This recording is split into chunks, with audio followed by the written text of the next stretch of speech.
In the year 1945, with 7 million German men having vanished into the earth or captivity, American soldiers strolled through shattered urban landscapes, their pockets brimming with tobacco. Each pack held more value than a month's lodging. Every ration served as a lifeline in a nation subsisting on meager sustenance.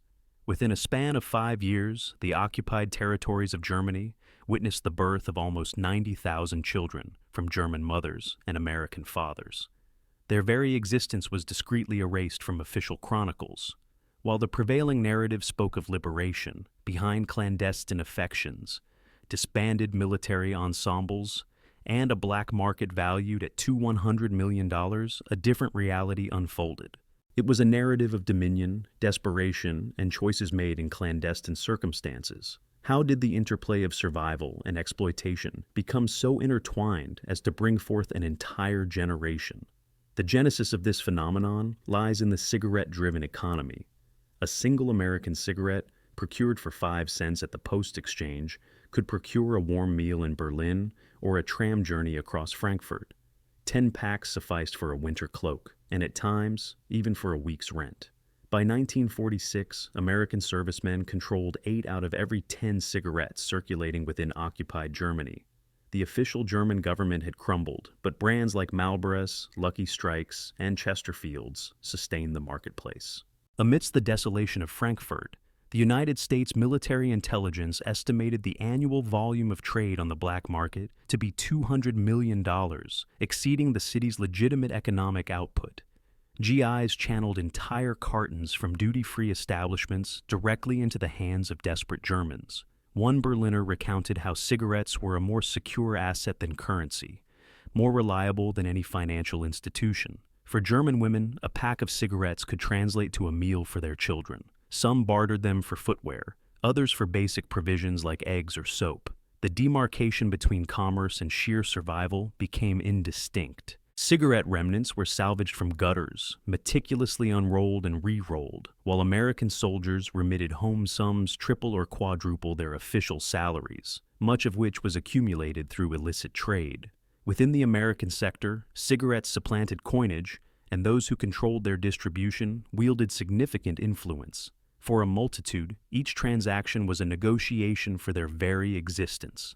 Hunger and aspirations changed hands, one cigarette at a time.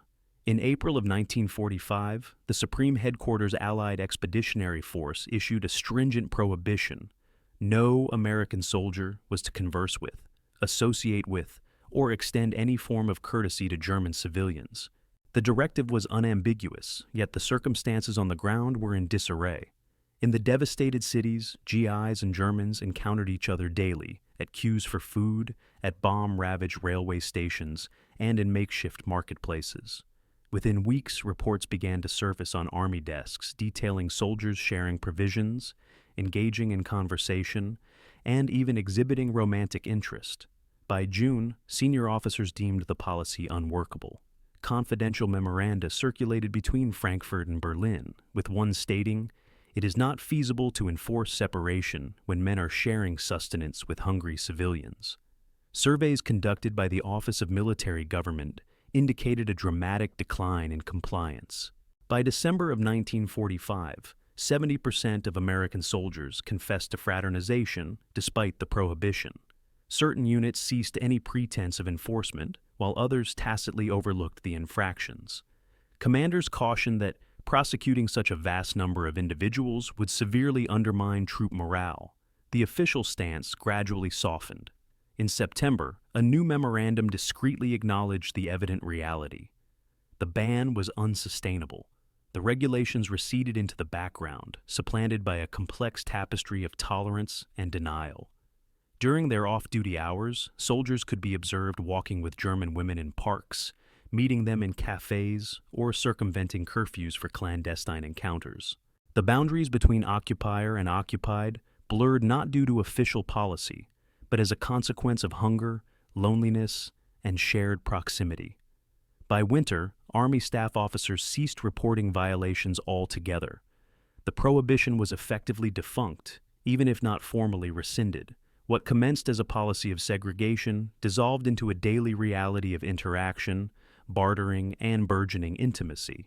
Petitions for marriage began to accumulate at United States consulates in Frankfurt, Munich, and Berlin. Between 1945 and 1950, over 20,000 German women submitted applications to wed American soldiers. Each case underwent scrutiny by a screening board that assessed potential security risks, ethnic background, and, at times, even familial history. The application forms were replete with inquiries, yet the ultimate determination frequently hinged on a singular factor: survival. Ration allocations for German civilians remained below 1,500 calories per day. In legal documents and visa interviews, women consistently employed similar phrases.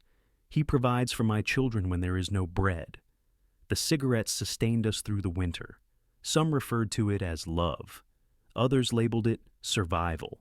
Helga G., in a letter to her cousin, wrote, "When I chose John, it felt wrong. But my sister hadn't regained any weight since the Americans brought chocolate." For many, marriage represented a strategic alliance.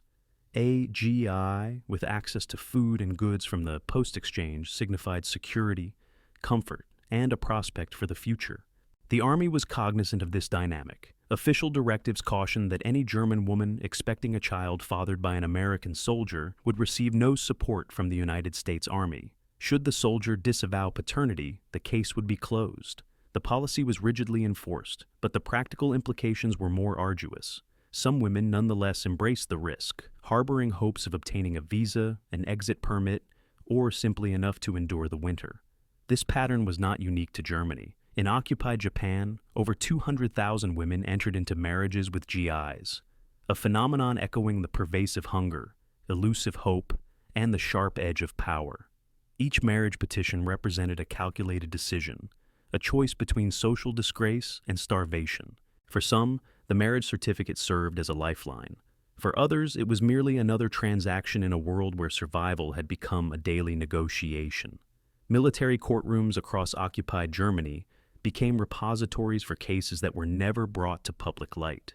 In Stuttgart, in 1946, the police logged 97 complaints of rape against American soldiers. Case numbers were assigned and statements were taken, but the majority of these records were subsequently sealed. Survivors were instructed to maintain silence, at times under duress.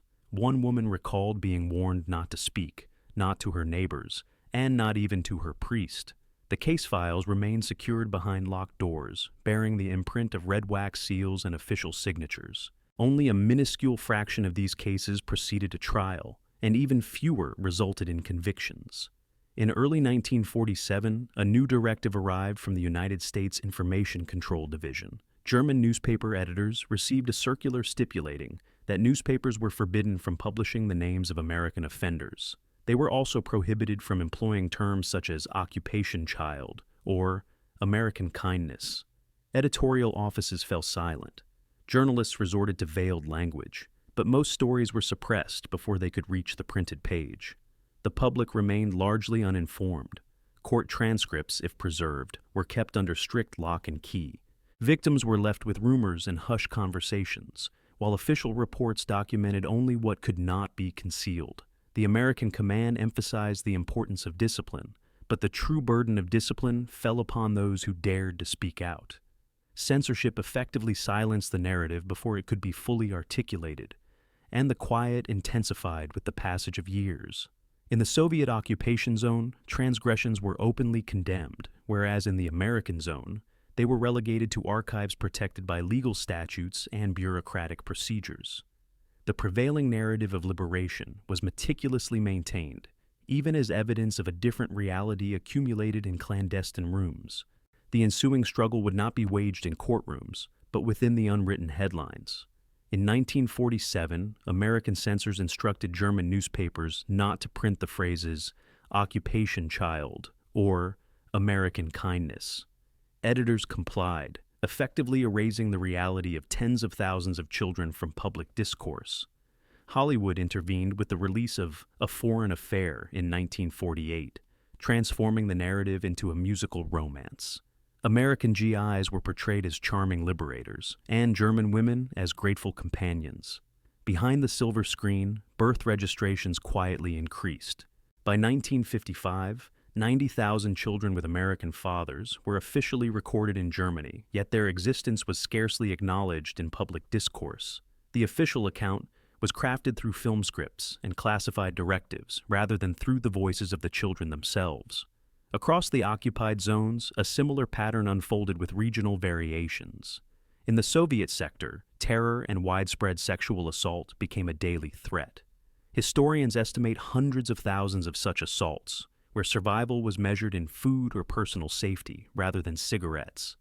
The British zone, while less tumultuous, documented thousands of mixed heritage children and pervasive social stigma. French occupation left behind children referred to as Rhineland bastards, who were subjected to propaganda and denied citizenship. Decades later, contemporary conflicts in Iraq and Afghanistan have revealed comparable narratives where power, survival, and exploitation are now observed by a global audience. By 1955, German records indicated over 90,000 children born to American fathers, a figure rooted in the power dynamics and scarcity that characterized post-war Germany. Military archives reveal that as 7 million men were missing or deceased, American cigarettes emerged as a form of currency, and stringent prohibitions against fraternization gradually dissolved under the weight of widespread noncompliance. Declassified court documents and press directives expose hundreds of assault cases and a deliberate effort to suppress public discussion. At least 20,000 German women entered into documented marriages of convenience, often as a means to secure sustenance, safety, or the opportunity for immigration.